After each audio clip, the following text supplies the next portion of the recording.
President Trump এই সুযোগকে কাজে লাগিয়ে সরকারি অনেক কর্মীকে চাকরি থেকে বরখাস্ত করার হুমকি দিয়েছেন। সরকারি ব্যয় সংক্রান্ত বিল পাশে আইন প্রণেতাদের চেষ্টা ব্যর্থ হওয়ায় আংশিক শাটডাউনে চলে গেল মার্কিন সরকার।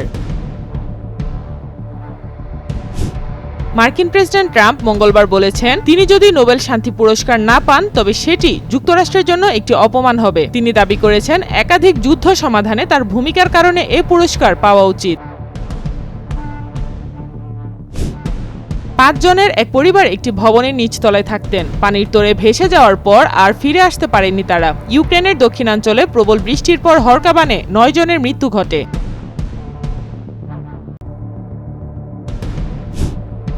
সারা বিশ্ব থেকে যোগ দেওয়া মানবাধিকার আন্দোলনকারীরা 40টিরও বেশি নৌযান ভর্তি ত্রাণ নিয়ে গাজার দিকে এগিয়ে যাচ্ছে। ইতালির একটি যুদ্ধজাহাজ এই ফ্লোটিলার সঙ্গে আছে।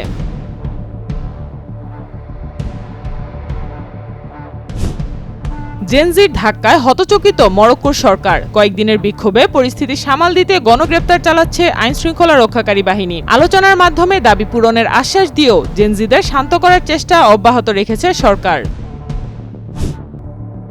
যুক্তরাষ্ট্রের সঙ্গে 4 মাসের যুদ্ধবিরতি ভেঙে 13টি মার্কিন কোম্পানির উপর নিষেধাজ্ঞা জারি করেছে ইয়েমেনের হুতি আন্দোলন আনসারুল্লাহ। নিষেধাজ্ঞার তালিকায় 9 ব্যক্তি ও 2 জাহাজকে অন্তর্ভুক্ত করা হয়েছে।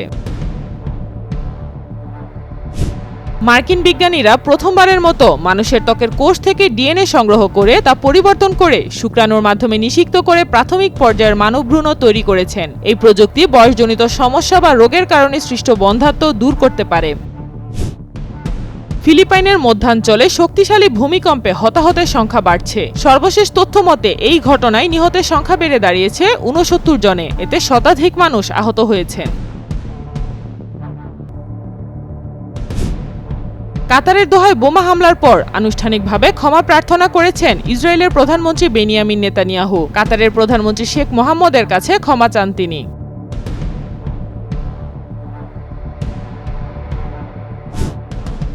জার্মান সরকার ইসরায়েলের উপর আংশিক অস্ত্র নিষেধাজ্ঞা দিলেও 2 মাসেরও কম সময়ের মধ্যে ফের ইসরায়েলে অস্ত্র সরবরাহের অনুমোদন দিয়েছে দেশটি।